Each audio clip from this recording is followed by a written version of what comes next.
This is Megan Moriarty. I'm with USDA Cooperative Services. I want to welcome everyone and wish them a Happy New Year. The meeting is being recorded.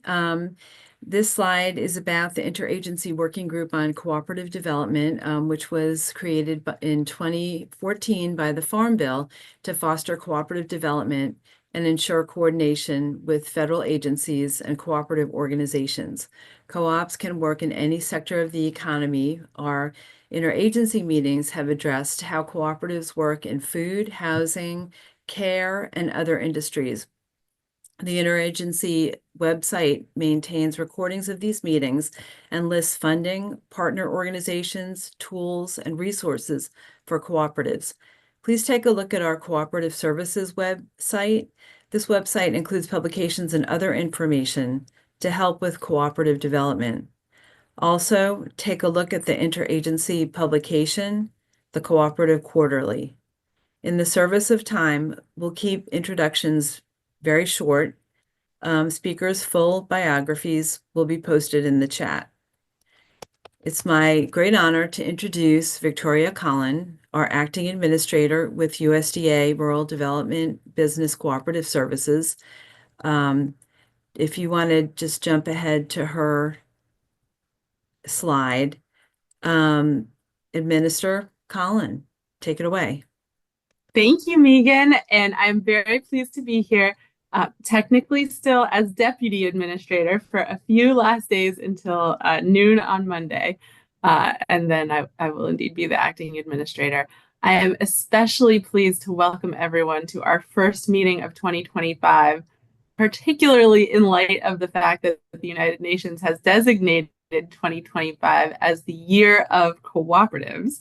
And we have two representatives and scholars from two of the most exciting cooperatives in the world with us today.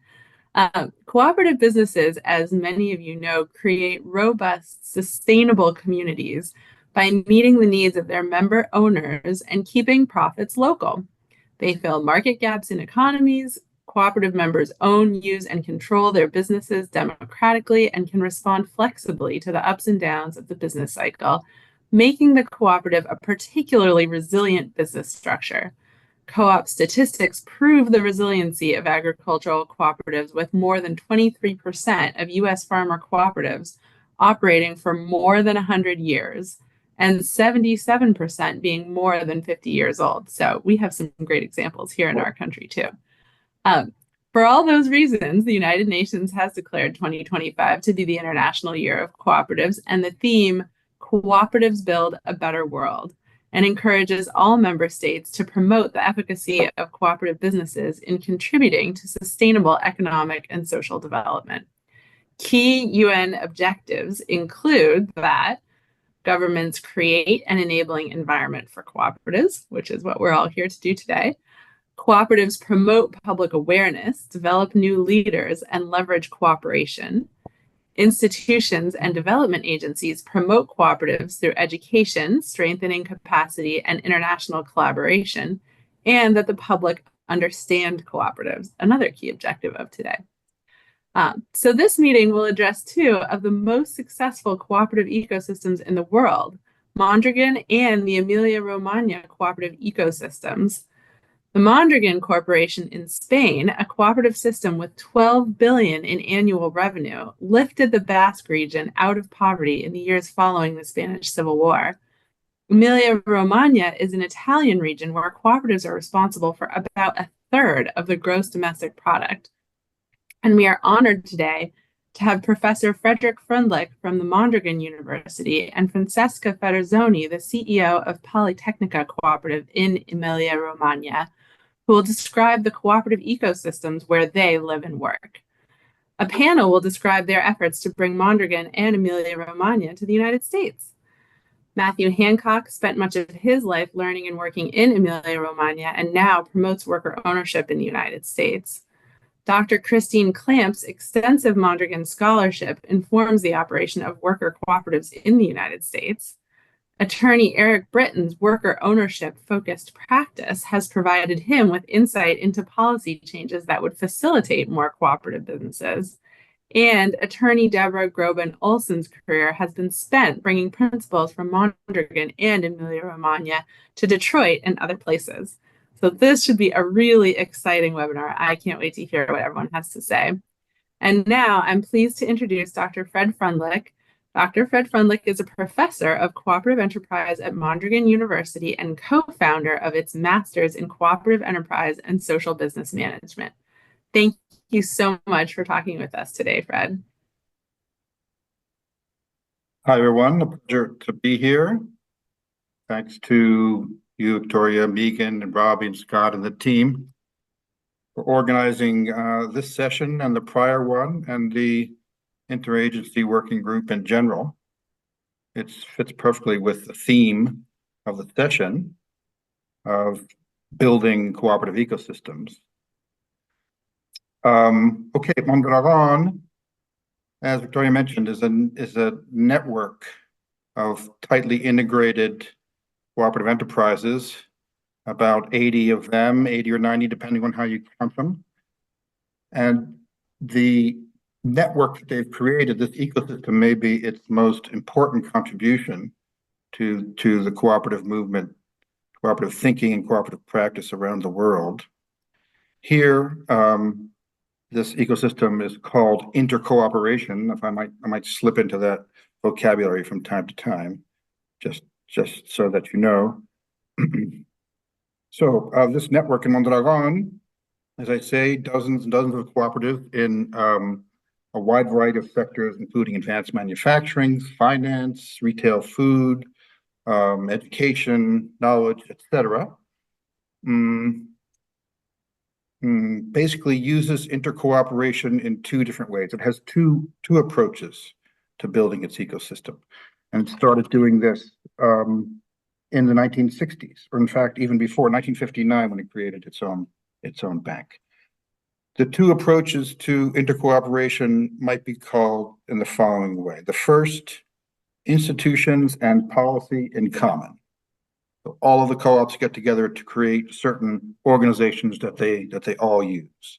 They all contribute and they all benefit, even if not all exactly at the same time.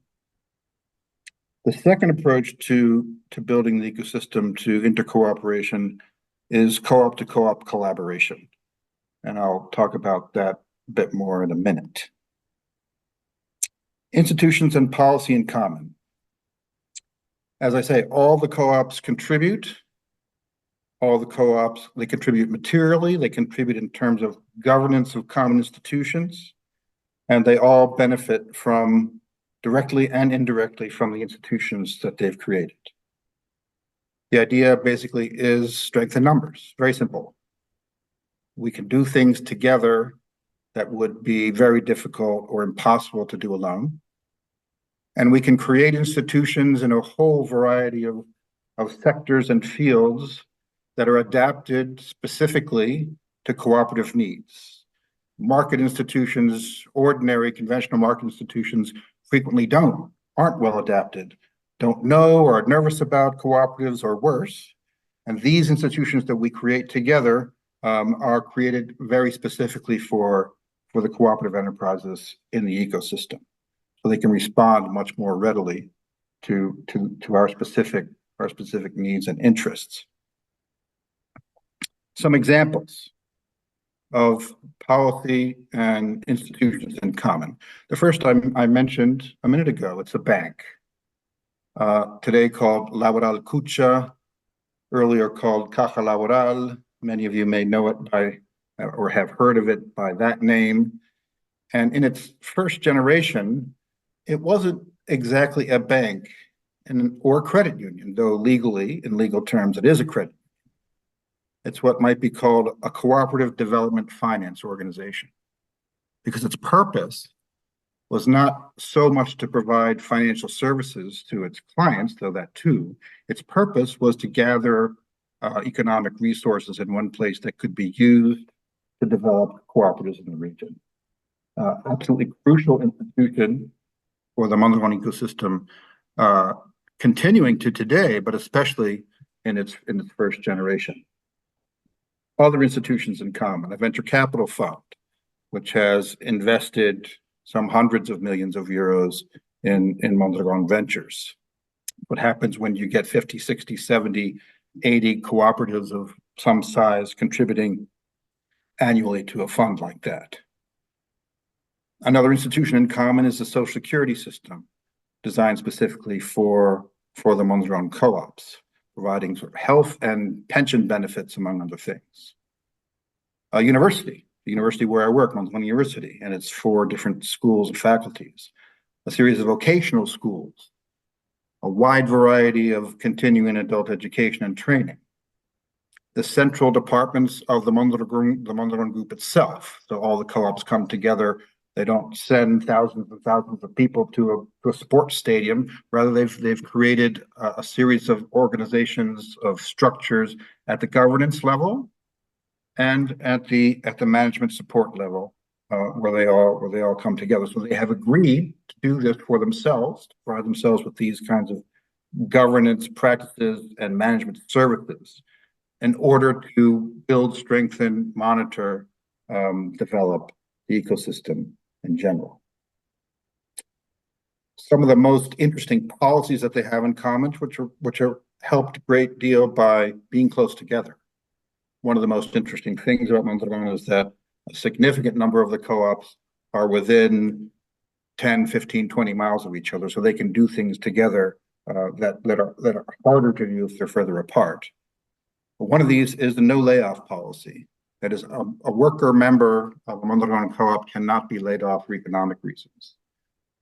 The person and institutions in the ecosystem look for, if a co-op is facing declining demand, the person and services inside the ecosystem look for another position for that member in another co-op close by. Another policy that the co-ops have in common is pooling of positive surpluses, positive and negative surpluses, actually. Pooling surpluses and losses in order to provide support to the co-ops that need it most. We could go into more detail on these and other institutions and policies in common if people are interested. So that's the first approach to the Mondragon ecosystem, Mondragon intercooperation, institutions and policies in common. The second is co-op to co-op collaboration. That's when 2 or 5 or 11 or more co-ops get together to develop business synergies. They can do this by getting to scale. They can do this by sharing technologies with each other. They can do this in lots and lots of different ways. And part of the ecosystem Mondragon is assuming a series of obligations. One of those obligations is to meet with other co-ops in your area and outside your area specifically to look for these kinds of synergies. And while many people say, I just don't have time to go to the divisional or group meeting, they go, and in a month or 2 or 3, lo and behold, they find ways to collaborate with each other, to strengthen their businesses, to create new business units, and that kind of thing. Co-op to co-op synergies. What are some examples of this second approach to intercooperation? One might be technology research and development. The most well-known of these in Mondragon is called ICARLAN, which is a mechatronics, so kinds of mechanical and electronic and other related kinds of engineering. IDECO is another one in the machine tool sector. The Danobat Group is the machine tool division of Mondragon. 5 co-ops in the division. They get together. They created intercooperatively their R&D center. They use their largest co-op name in marketing since it's known globally. They do lots of different things together. MISE, M-I-S-E, MISE Energy Services. 4 co-ops got together. They had various kinds of engineering and electronics and electricity expertise, and they created this co-op to provide energy services and consulting to the co-ops in the group and to other clients. Lots of examples of this second approach to intercooperation could be named. Co-op to co-op collaboration to search for business synergies. How to draw some general conclusions about intercooperation, besides the most obvious one that there's strength in numbers. One is the balance between collaboration among the institutions, the obligations that we all assume to each other, and on the one hand, and on the other, autonomy. Co-ops are very jealous, and I think rightly so, of their autonomy. Decentralization is very important. Human size, human scale is very important to the extent that it's possible. We try to seek that human scale as much as we can and provide and ensure that the co-ops have absolutely as much autonomy as they can at the individual co-op level. When collaboration gets too large, it can become cumbersome, and different members of the ecosystem can feel less represented than they might, and this can lead to tensions, as it has in Mondragon in different moments in the past, including quite recently.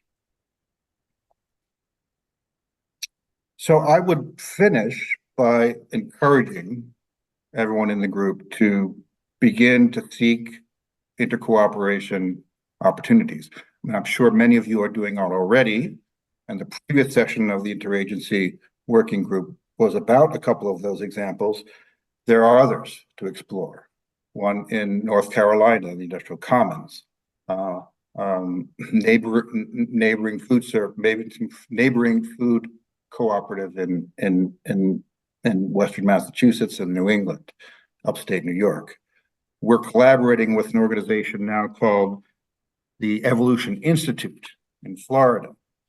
We collaborated with them on research, on cooperative ownership, education, done international visits. Our dean, now the Faculty of Humanities and Education, is on the Evolution Institute's board. New kinds of collaboration are evolving out of it, involving university education and entrepreneurship and activist entrepreneurship training.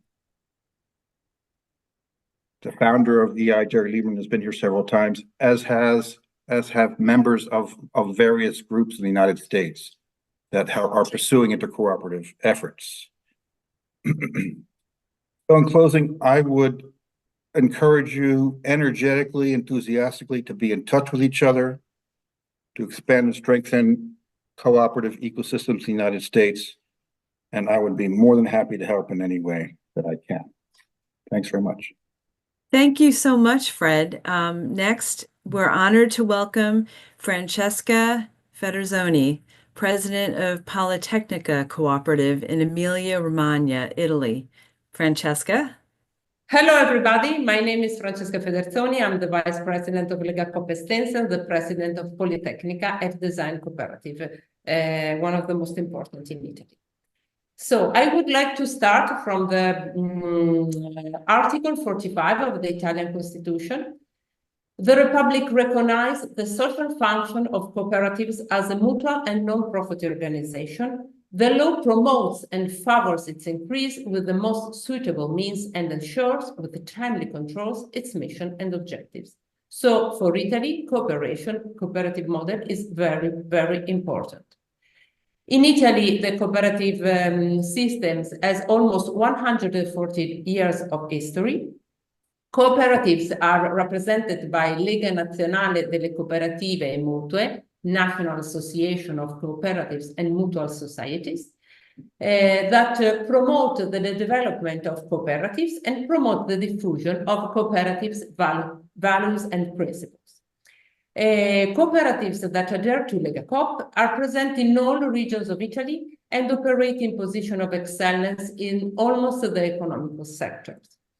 Therefore, Lega Coop is structured into sectoral, regional, and sub-regional representative structures, and in economic sector levels, the main of whom are agri-food, production, work, services, social, consumers, retailing, housing, and culture, tourism, and communication.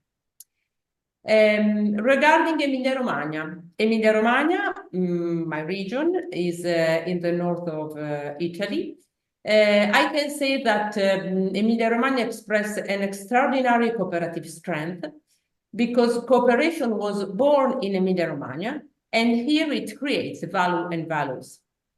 And the Lega Coop is the reference point for cooperative in Emilia-Romagna, and supporting and representing cooperatives in regionally level, nationally, in Europe and worldwide. This is the position of Emilia-Romagna in Italy, and you can see the most important cities of our region. My city is Modena, Ferrari Cars City, and Excellence Cities. Now we can talk about some numbers. Together with the cooperatives, the Lega Coop system is made up of joint stock companies, consortia, cooperative groups that represent a significant share of the regional economy.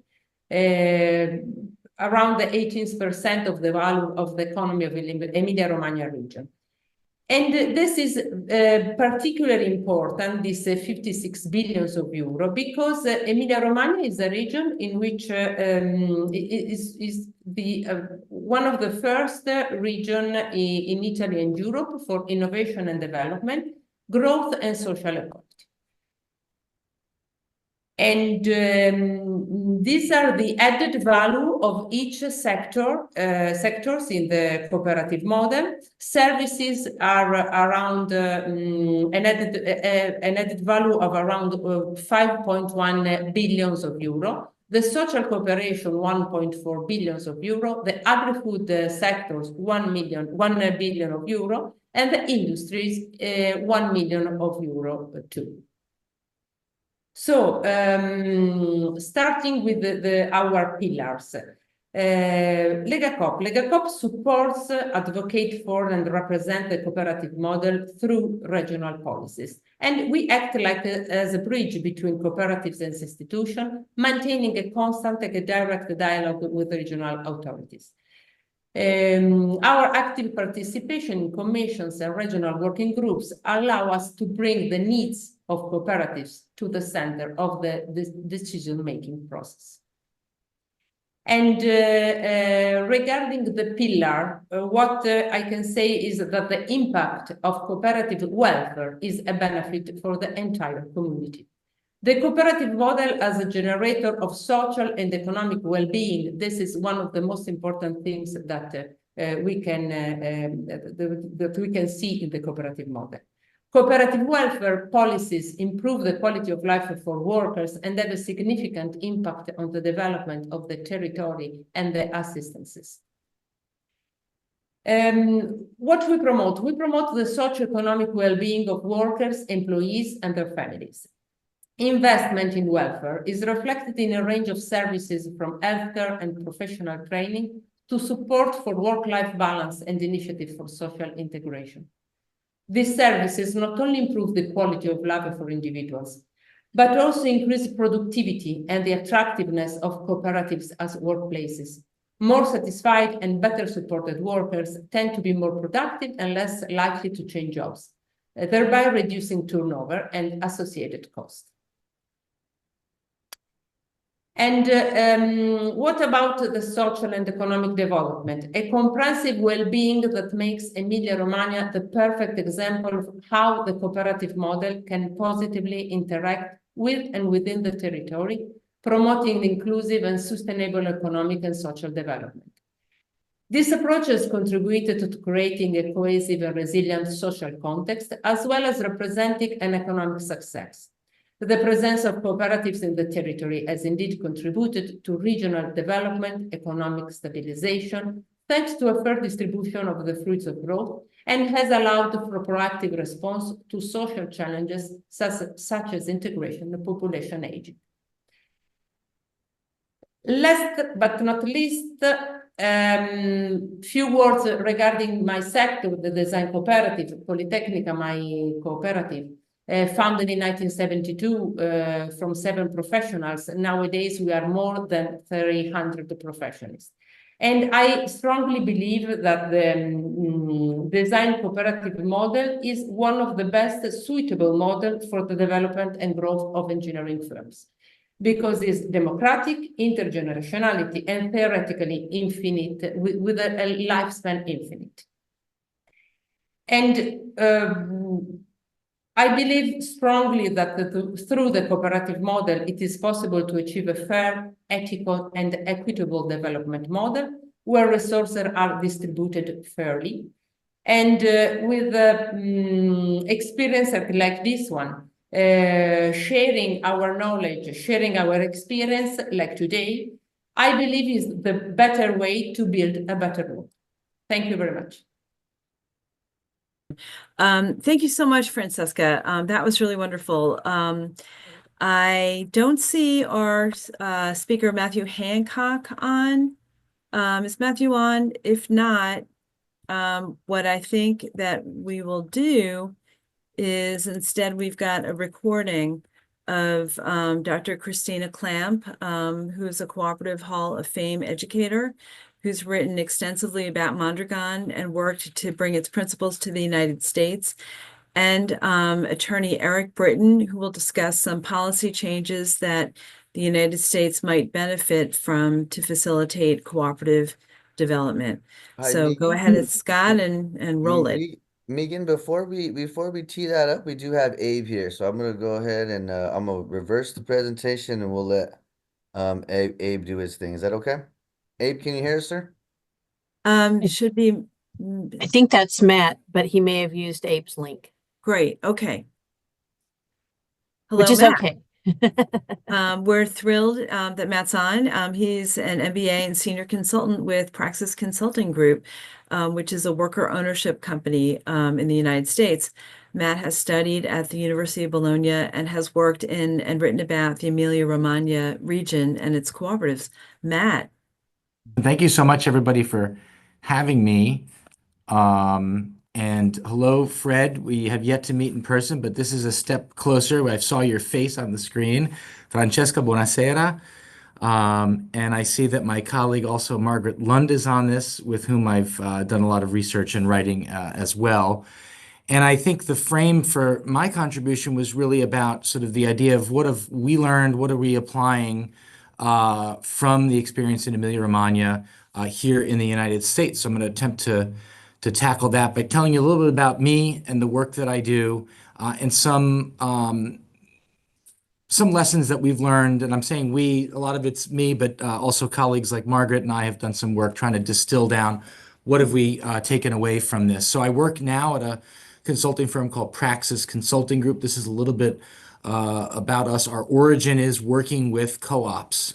Back in the late 1980s, a group of workers with the United Food and Commercial Workers in Philadelphia purchased a number of A&P locations, supermarkets that were going through bankruptcy, and they decided they wanted to become O&O for employee owned and operated, and we helped them do the initial setup, but also a lot of the training and organization development work to make employee ownership work. Our area, or rather our market these days, is primarily with a different form of employee ownership called ESOPs, which stand for Employee Stock Ownership Plan. Every once in a while, we still do work with employee-owned cooperatives like the Cooperative Home Care Associates in the Bronx, among others. I hail from the Garden State of New Jersey. I was born and raised in Bergen County, New Jersey, having no experience with cooperatives and having no Italian blood in me. My last name is Hancock, and my mom's maiden name is Zimmerman. I see the heart, exit 159. And I'm sorry, I meant to mention, Deb, nice to see you as well. One of the things I love about doing these sorts of things is every once in a while you get to, at least virtually in this case, meet somebody who you've been reading all these years. So you're like a celebrity for me, Deb. Anyway, from the age of 18, I had developed an interest in Italy and all things Italian. I went to college in upstate New York and studied history in Italian. And along the way, I got involved in student activism, kind of with a broad idea of making the world a better place.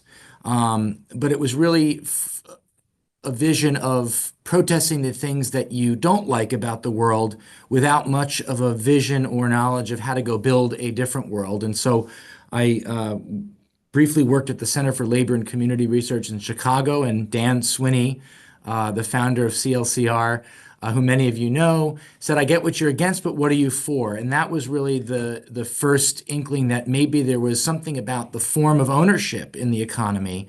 And if we had more employee-owned businesses, worker co-ops, more voice of working people in businesses, that we'd have different outcomes as a society.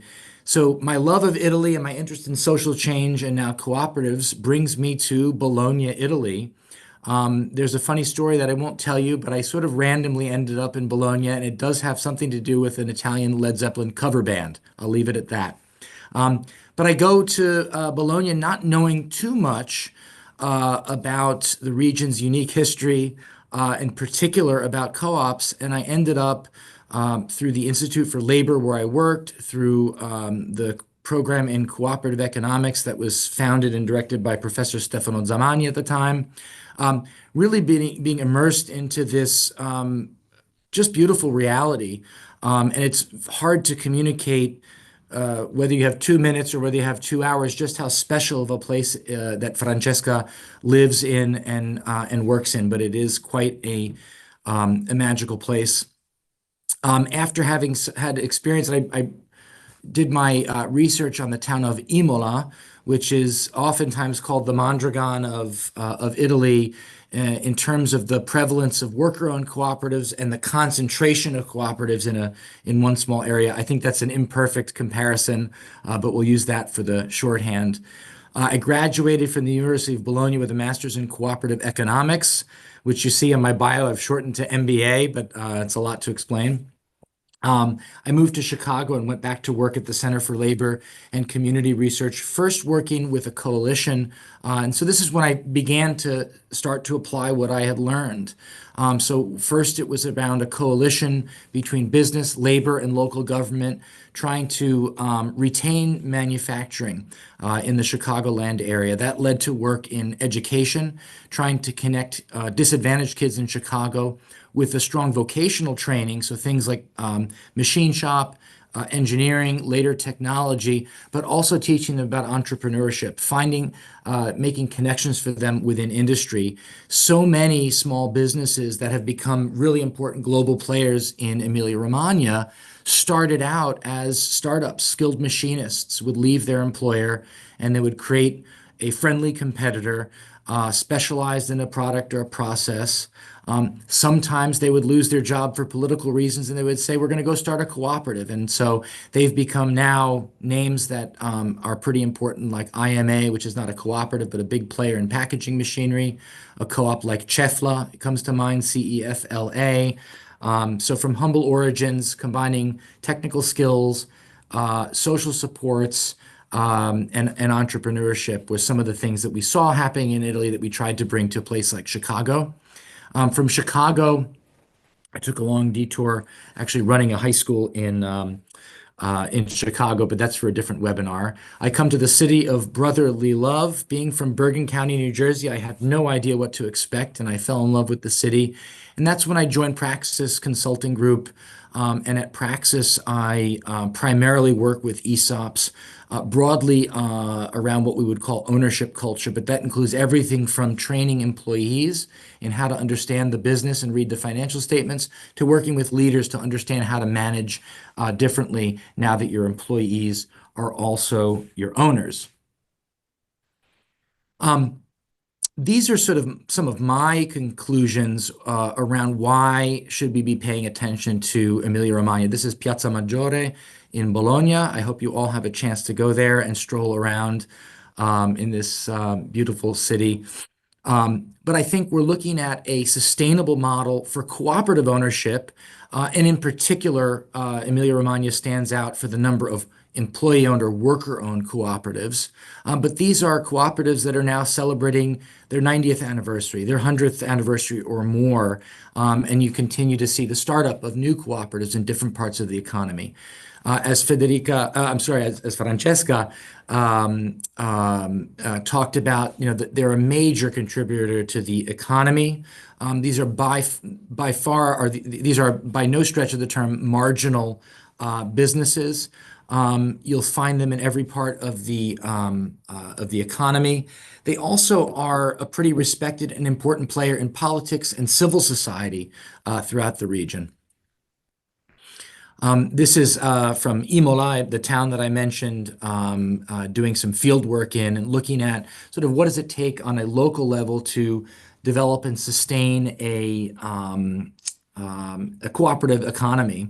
I was nice enough to have friends from the Lega Coop Imola turn it into a little book called Compete to Cooperate. But I think, the role of worker co-ops, this is also a grassroots, for lack of a better term, model, right? Where it's about worker entrepreneurship and people seeking out not as the alternative, but as the first choice, the cooperative form, as the best way to express the kind of business that they want to build. And then, of course, over time, you see the development of really robust supports from the cooperative movement itself. So you've got the Cooperative Development Funds. 3% of the profits of every co-op in Italy go towards an investment bank and lender to cooperatives. Cooperatives helping each other, and local and regional stakeholders, including unions, including government, are players in making this work. I mentioned this cooperative Cefla. They're one that's close to my heart, and I can see somebody else's as well. They started off really just after World War II. It was a group of plumbers, electricians, and tinsmiths. I guess we'd call them welders today. And they figured we would do better if we banded together into a cooperative form. That business has become a multinational business today, making sophisticated medical equipment, capital goods, and very much rooted in the local community. So we've learned about the role that the grassroots can play in starting cooperatives. We've learned about the way that local government, with limited resources in the case of Italy, by setting aside land, by privileging cooperatives in public bidding processes, can play a role in encouraging cooperative entrepreneurship. In the 70s, well, I would say that traditionally the co-ops, it was always founded around highly skilled employees, technically skilled employees. And over time, the co-ops have had to adapt to a global economy, and they've been very astute at investing in training, development, leadership development as well. They're very thoughtful about talent management. So they've become very sophisticated businesses competing on the global scale. There's a real clear emphasis on intergenerational wealth and being part of the community. Megan, are you giving me a warning? Half a minute warning. Oh, a half minute. Perfect. So Or maybe a little shorter than that. Oh, even less. Okay.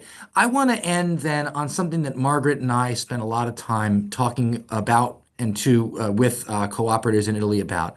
And it's this notion of stewardship. And it's something that you can't build into policy, that you can't legislate, and you can't require if you're lending to a cooperative.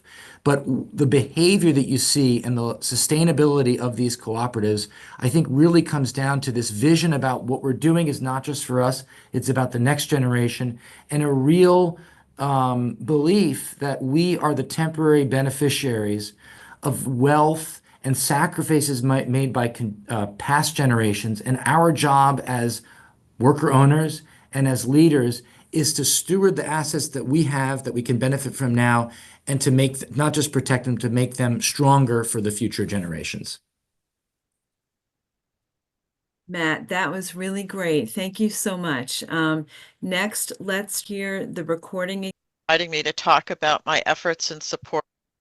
Thanks so much for inviting me to talk about my efforts in support of community and cooperative development over the years. I've spent my professional life in the higher education field at Southern New Hampshire University.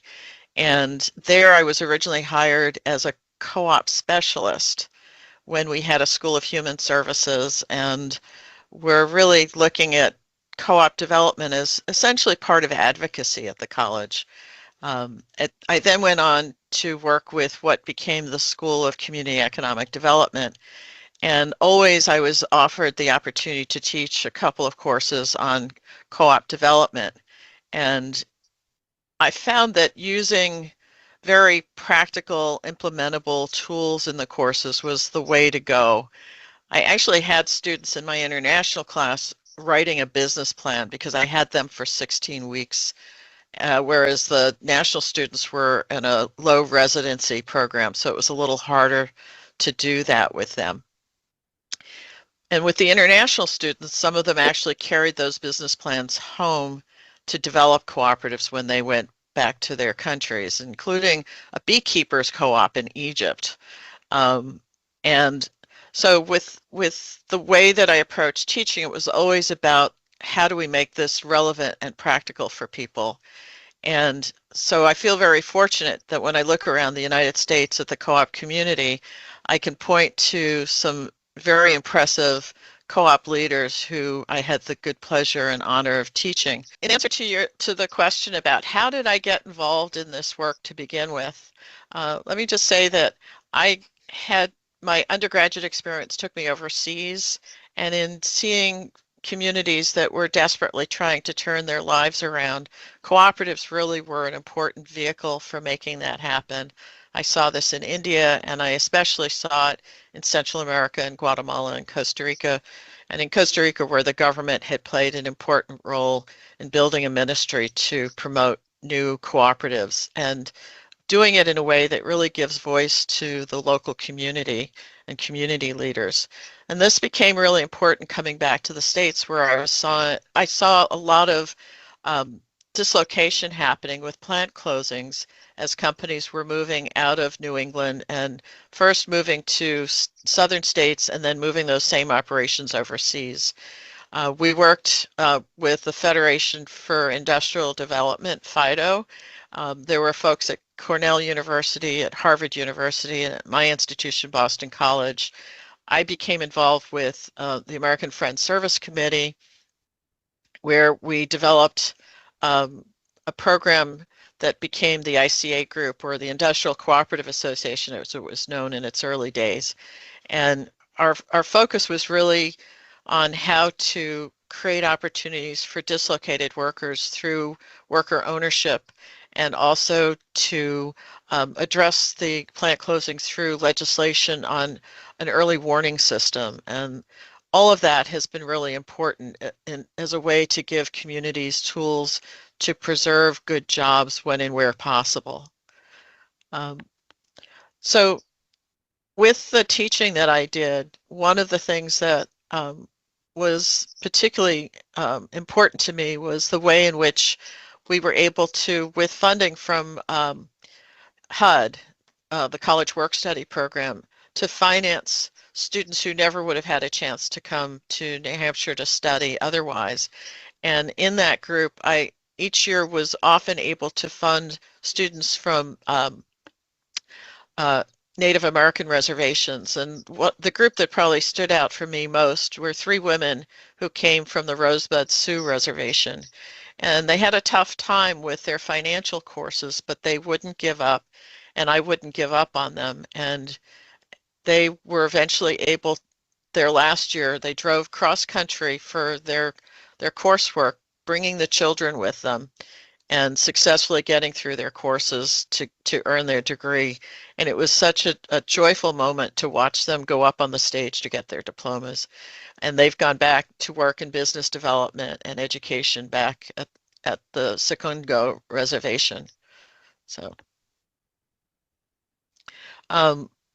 lastly, in terms of thinking about where we are going in the United States with co-op development, I've spent a lot of time over the last couple of years attending meetings and working with folks from Reimagine Appalachia, which serves Central Appalachian communities. And in that work, I've attended the task force on manufacturing. And what I've come to appreciate is that there are great people with the desire to rebuild manufacturing in the region. There's a workforce that has had great experience, some of it working coal plants or affiliated activities, but they don't want to see manufacturing coming back in the form of outside investors who aren't committed to the communities and who will likely recreate the problems that caused the disinvestment in the region originally with the closure of the coal industry.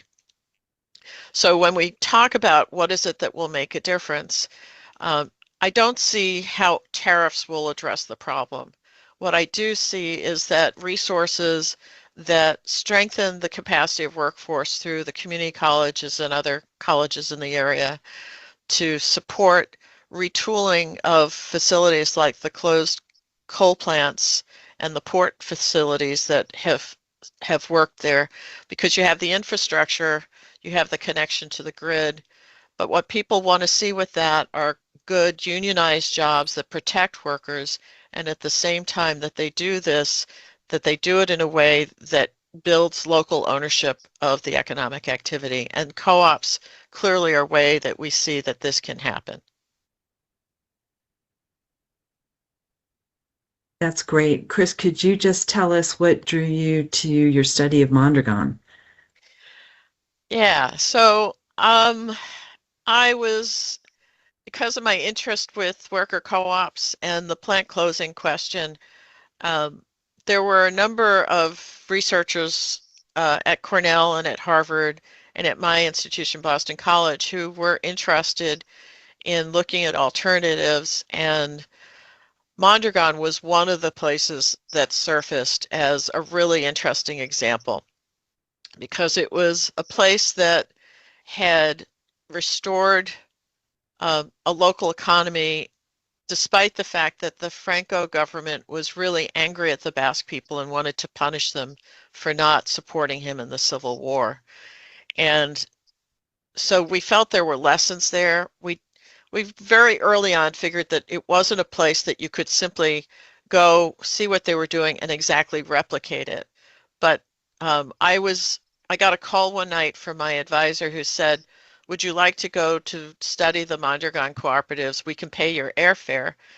And I thought, well, that's not the whole expense, but that's probably enough to get me there, and I'll figure out the rest. And so I went over. I was interviewed by their director of public relations. We made a very positive connection. He was actually the son of the Basque president who had gone into exile when Franco seized control of the country. And through him, I was able to meet the founders of the Mondragon Cooperatives, the three that were still in the group, and was given support from his office so that I was able to interview about 1/4 of the co-op managers in the group at that time, as well as at least 2 other people in each of the co-ops. So I came away with a real healthy appreciation of what was working and what wasn't working, and a relationship that's continued for 42 years for me with the group. So that's how I got started. Thank you so much, Christina Clamp, for coming to speak with us today. Thanks for having me. Good afternoon. I'm Eric Britton. I very much appreciate the opportunity to provide these comments to the Interagency Working Group and to the others listening to this session. My understanding is that you are going to receive good, detailed information on the strong, successful networks of cooperatives established in Spain and in Italy. What I would like to do, in contrast, is give you a brief summary of some of the key challenges I've seen worker cooperatives and other cooperatives face as they try to scale up and become strong, sustainable businesses rather than startups or struggling takeover cases. My experience with cooperatives includes extensive work with Co-op Cincy, a co-op incubator in the Cincinnati, Ohio metropolitan area that seeks to take underserved businesses in underserved neighborhoods and turn them into strong, successful cooperatives that can pay a living wage to workers and provide quality goods and services to their communities. Some of the challenges they faced shape these comments. First, commercial lending. When a worker cooperative or a startup consumer cooperative turns to a commercial lender that is not familiar with cooperative principles and cooperative finance, they often have significant difficulty getting a loan officer to take them seriously, and even when the bank is interested in lending, you will see terms that are unacceptable. There are exceptions. Some cooperatives are lucky enough to run into a bank that is not only familiar with cooperative finance, but is eager to support cooperatives. See Commons or Shared Capital spring to mind. Not all small cooperatives are that lucky. 4 key issues I often see when you're working with a commercial lender that is not familiar with co-op principles, that is not an experienced co-op lender. These issues do not necessarily stop the cooperative from getting the loan, but they can make the process of negotiating the loan really tedious and difficult. First, the need to pay patronage dividends is existential for cooperatives, especially in cases where you've got a worker cooperative paying a patronage dividend at the end of the year in which you have a net earning from operations is part of the expectation for why someone will want to belong to the cooperative. Commercial lenders see dividends as a unnecessary item and often include negative covenants in loan agreements, seeking to limit or even bar the patronage dividends that can be paid to members in cash. A second issue. Based on long-standing small business administration practice for loans it supports to small businesses, commercial lenders will often seek a personal guarantee from each member of a worker cooperative or each significant member of another cooperative. That personal guarantee might make sense for a normal startup small business, might make sense for a larger family business. It does not make sense where each of the workers is going to become a member and might have to provide a personal guarantee as part of their conditions of employment. Third issue. Similar to the personal guarantee, some lenders also expect worker members of a cooperative to pledge their equity in the cooperative as collateral for the loan. Not possible under the normal cooperative statutes and undesirable in any case. Fourth issue is you will see financial covenants that require a level of equity investment that is difficult to achieve in an early stage cooperative, either consumer or worker cooperative. None of these are absolute bars. They just require significant negotiation and significant education of the lender as to what a cooperative is doing. May make it more attractive to seek the kind of lenders who are familiar with cooperatives. Mondragon has made that easy in Spain, at least for its own network. I suspect there's similar lenders working in Emilia-Romagna, providing loans to the cooperative community there. Second set of issues, reserves. The U.S. tax law creates a difficult decision for a cooperative that wants to accumulate a funded reserve for specific purposes. Examples of the kinds of reserves that cooperatives should be creating, even in their relatively early stages, are a reserve for the redemption of equity as members retire or leave, reserves for payment of warranty claims for cooperatives and service businesses, and reserves to fund future acquisitions of equipment. The U.S. tax law, a cooperative that wants to create such a reserve faces the choice between making a transfer before calculating patronage to the reserve and thereby losing a tax deduction and paying income tax at corporate tax rates on the amount transferred, or alternatively, treating the payment as a qualified written notice of allocation, resulting in the members being taxed at their own rates, depending on whether corporate tax rates continue to be 21%, possible but not certain, and depending upon the personal tax rates faced by most members, either choice could be unpalatable. I would suggest we should keep working on finding good ways to encourage cooperatives to create strong reserves without this, but it would certainly create better incentives if there was a way to not pay tax on the amount transferred to reserves at one or both levels. Next issue I'd like to discuss briefly is a lot of the cooperatives I work for, especially ones that struggle with obtaining commercial loans for the purpose they want, turn to their community for financial support. And some of them are successful. In some cases, worker cooperatives have a lot of community members who would love to support the cooperative even if they aren't workers in the group. Similarly, community solar will often see community investors who are not installing solar panels support the group by making some kind of financial contribution. In many cases, these aren't accredited investors or even sophisticated investors. U.S. securities laws will often create a difficult maze you have to penetrate before you can use that kind of community support, even if it's available. The reason for that is U.S. securities laws may exempt the issuance of membership stock, especially membership stock to members of a worker cooperative. But other kinds of investments by purely financial investors, community supporters, are more challenging and have to qualify under some of the rules for private placements. It's possible to do that, but it often takes higher time, higher effort, higher professional fees than it should, and may not be worth the effort. Even the crowdfunding possibilities available under the SEC crowdfunding regulation have in many instances baffled cooperatives who try and take advantage of it.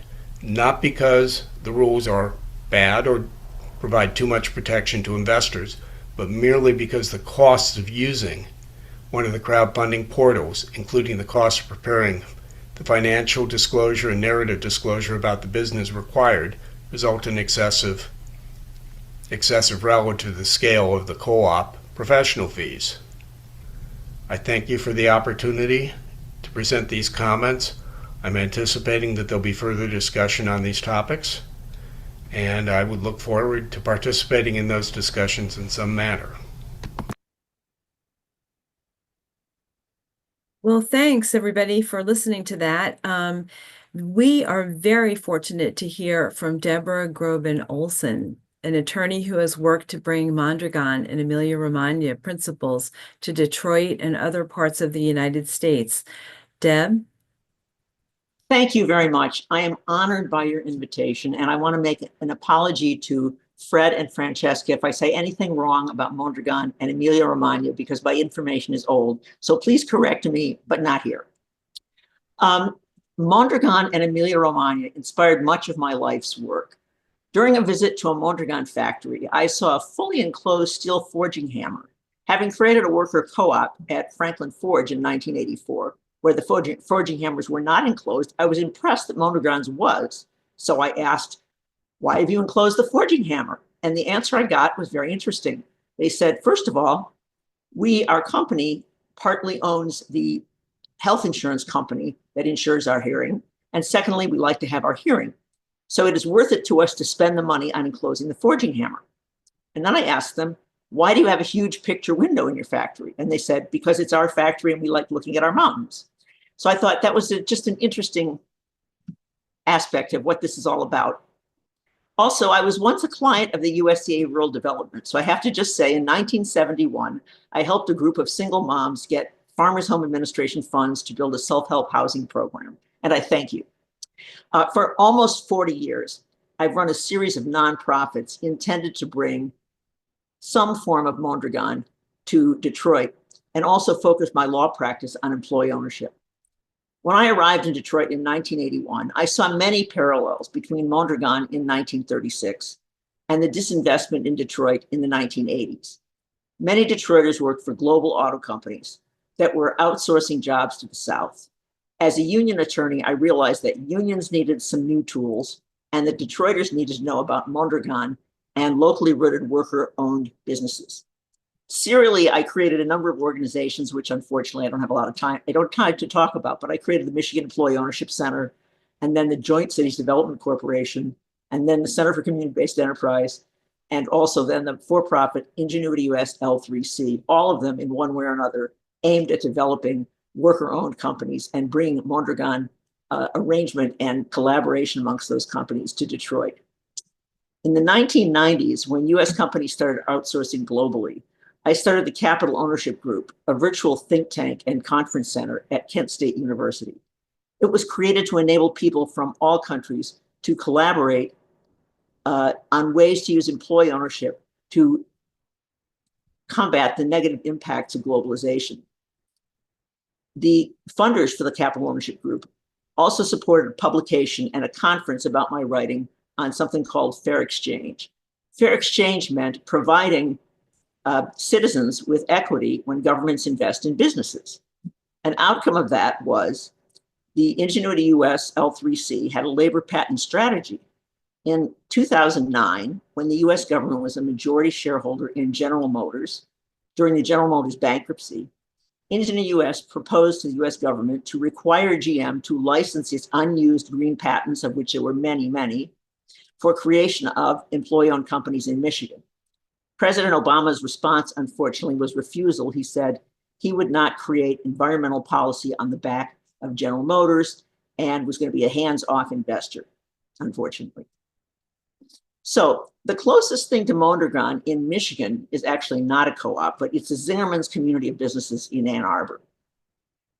Paul Saginaw and Ari Weinsweg are two idealistic men who created a successful deli in Ann Arbor in the 1980s. And with their success, they decided not to franchise it. Rather, they decided to create a path for partnership for employees who wanted to create other related local food businesses. They never said no to them. They would only say not yet. As they worked through their business plans on the path to partnership, when they finally accepted a business plan, Paul and Ari became minority investors and made the companies members of the Zingerman's community of businesses, which is the governing body of the community of businesses. It is not actually a legal entity, but it's the thing that makes the decisions for all the businesses. They also created ZingTrain to train employees on their systems to create excellence and strong community amongst their workers, and to provide such training to other businesses and nonprofits in the community, very community-minded. In 2014, I helped them create a form of employee ownership, I must say a very unusual one, available for buy-in by all 600 employees. That's $1,000 a share. It's bought back from the employees when they leave the company. They receive a portion of profits annually when there are profits, and they have the opportunity to put representatives on the board of directors. Another example of having something like Mondragon in the United States is the Ohio Employee Ownership Center, many years ago, created the Employee-Owned Network, which is 93 companies that are employee-owned that engage in mutual training and collaborations. It's designed on the Mondragon model by John Loeb, one of our colleagues who is unfortunately no longer with us, and it's been open for at least 20 years. And I'm now going to give you another example here. I am working on a co-op ecosystem being developed in Rhode Island currently. At the request of a longtime client, the United Food and Commercial Workers International, I am now working in Rhode Island to create an ecosystem for startup union cannabis dispensary co-ops based on a law passed 2 years ago.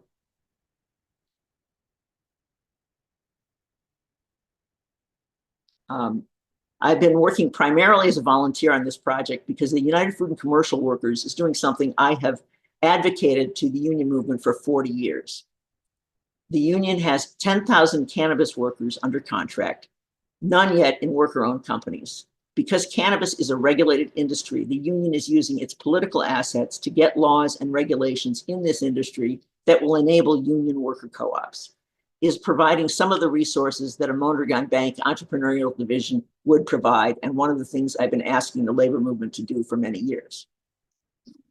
The Rhode Island recreational cannabis law requires labor peace. In other words, the companies cannot spend their time breaking unions, which helped the union justify its investment. They're only going to have 24 recreational cannabis licenses, of which 6 are set aside for social equity, which is people who were hurt by the war on drugs, and another 6 is set aside for worker co-ops. This is the first state to set aside dispensary licenses for worker co-ops.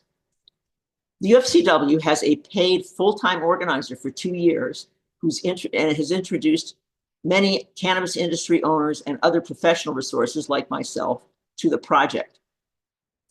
To help the co-ops get the licenses, the union co-op organizer, with a lot of help from a cohort of many volunteers, have organized 4 co-ops so far. A majority of the members of those co-ops also qualify as social equity folks. They created a for-profit company, the Rhode Island Community Cannabis Network, to obtain investors, option real estate, and provide the co-ops with technical, legal, and business support.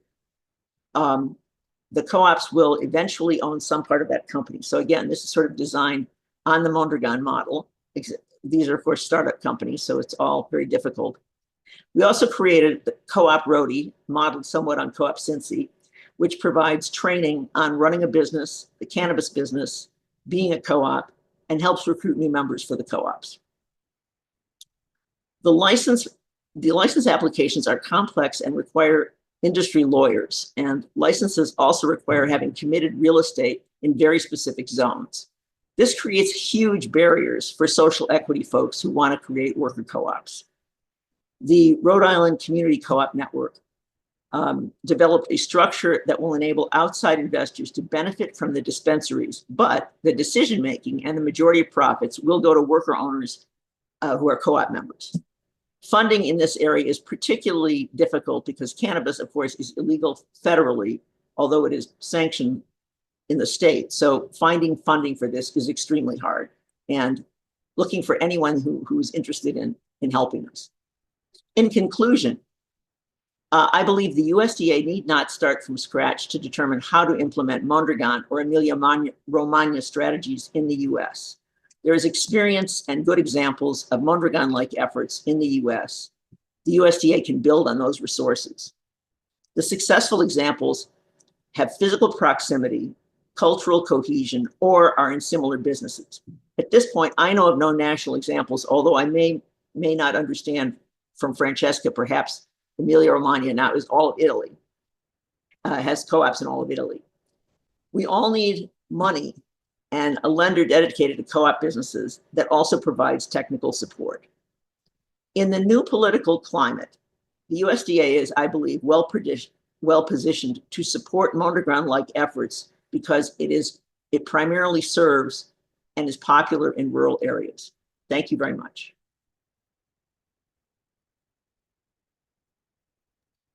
Deb, thank you so much. That was just great. We just really appreciate hearing about all your efforts to bring Emilia-Romagna and Mondragon to the United States.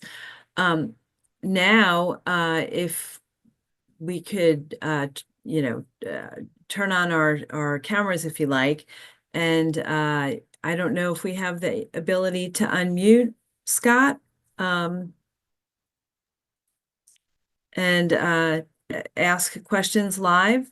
Yeah, please do. So I would encourage the audience to go ahead and type your questions in the Q&A, and then we have a moderator and we'll address it.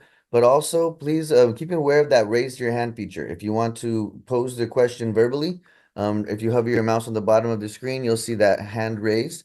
And go ahead and ask the panel a direct question. And Megan, it does look like we have one hand raised. A couple of them now. Would you like to address some of those now? Why don't I start first with the questions that have been sitting in the Q&A for a while. Matt Noyes asked, he said he'd be interested in hearing Fred's thoughts on the debate within Mondragon about whether to have more or less centralization. Wow, excellent question. It's a long, complicated discussion. I think it boils down to the more participants there are, well, it's not really centralization.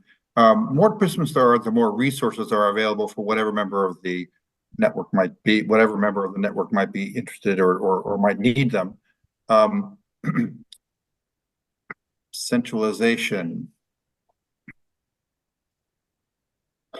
Centralization, I mean, the debate is centralization provides strategic coordination, contributes to the cooperative ecosystem by trying to ensure co-ops with similar interests or initiatives can get together and work together, provide some strategic guidance for the whole, so there's some amount of coherence in the whole. But it's very tricky. I mean, co-ops, for individual co-ops, find their own autonomy very important.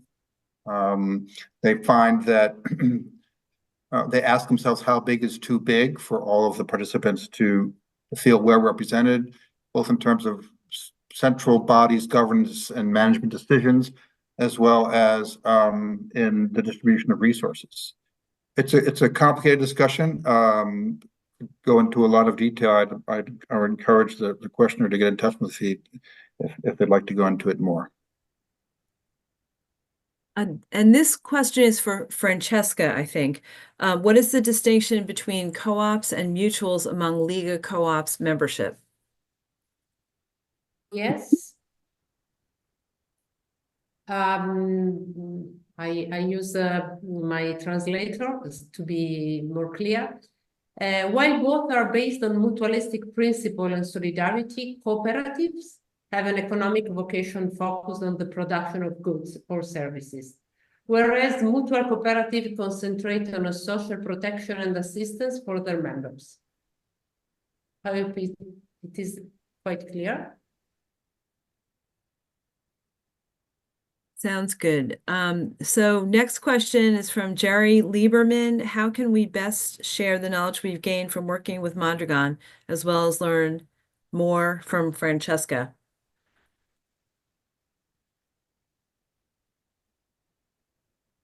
So I guess I'm going to go to Fred first, and then Francesca.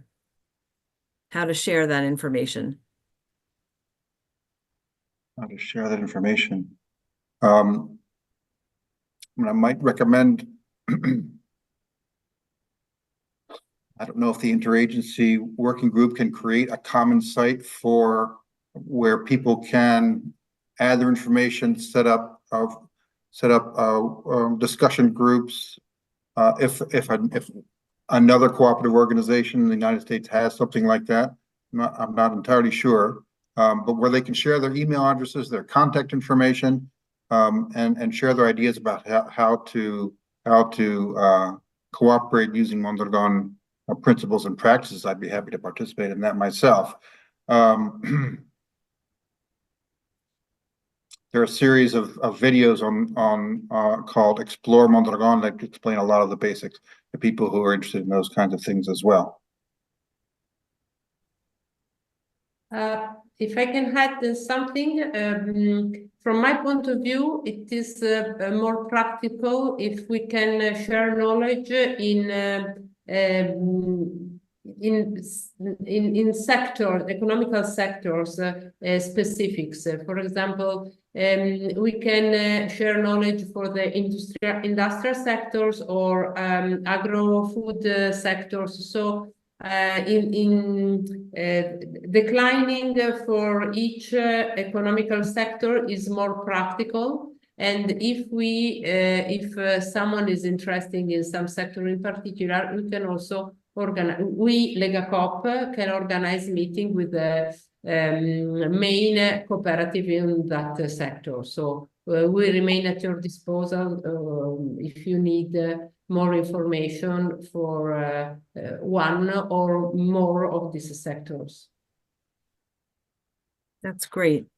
This next one is for Fred. Would you please share any research you've completed or found useful on the social, psychological impacts of shared ownership?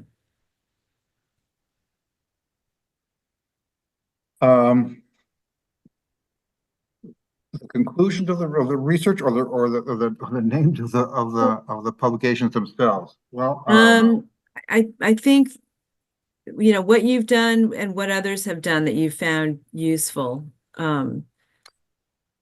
Well, part of the research is about the factors that contribute to cooperative identity and cooperative culture in worker co-ops. And this is now pretty widely known in the worker ownership movement, that formal ownership is not enough.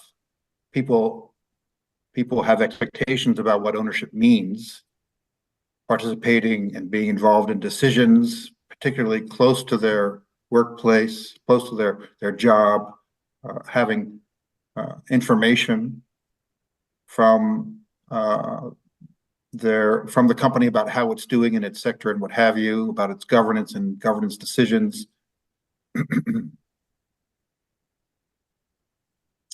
Feeling that leadership in the company, both elected and management, is credible with respect to its belief in the importance of the cooperative dimension of the enterprise, that worker cooperatives are competitive and also simply a better way to do business.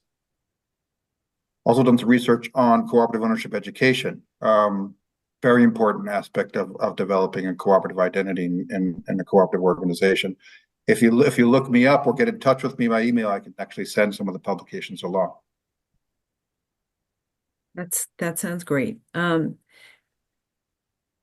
Then Zachary Malley asks recommendations for supporting employees through a conversion process into employee ownership in the United States. I'm not sure who Zachary is directing that question to. Maybe that would be best directed to Deb Groban-Olson. Or actually, yeah, Deb and then Matt. Matt, do you want to start while Deb maybe? Yeah, and this is really my answer is based on what I've seen be effective in Italy. There's a community that comes up around a successful worker buyout. And so in the case of the Italian experience, the ones that I'm familiar with, there's a business that's typically in bankruptcy, but not because the core of the business is not successful. There might be some debt issues. There might be issues with management succession planning. So they're using bankruptcy to facilitate the transfer of either assets or ownership of assets or ownership of the business. The cooperative movement provides lending to it. Oftentimes, or I think in the best of the cases, the union is also supportive of that. Workers also are required to put significant skin in the game. So they have to make an equity investment either upfront or they're using their future unemployment benefits. There's a mechanism for front loading that in Italy. So there's real skin in the game. And I wonder, compared to the experience in the United States, how much my sense is that there's more skin in the game for the Italian unemployed worker starting a co-op, doing a conversion than there might be for an American worker. There's also a lot more support. Thanks, Matt. Do you want to go now, Deb? I think we have come to the end of our webinar. It's 2:30. So I'm going to thank everybody for joining us today. This is the conclusion of the first meeting of the Interagency Working Group for 2025. Our 3 remaining meetings will be case studies on how to create a housing co-op, a childcare co-op, and a worker co-op. So we are so grateful to all of our really wonderful speakers, and so grateful for all of you who are attending this meeting. And we look forward to seeing you next time. Thanks so much, everybody. Okay, Bye-bye. great. Thank you. Bye. Thank you very much, Francesca. Everybody. And Thank Fred. you. Bye, Thank everyone. you. Bye. Thanks for Thank you, listening. everyone. Bye.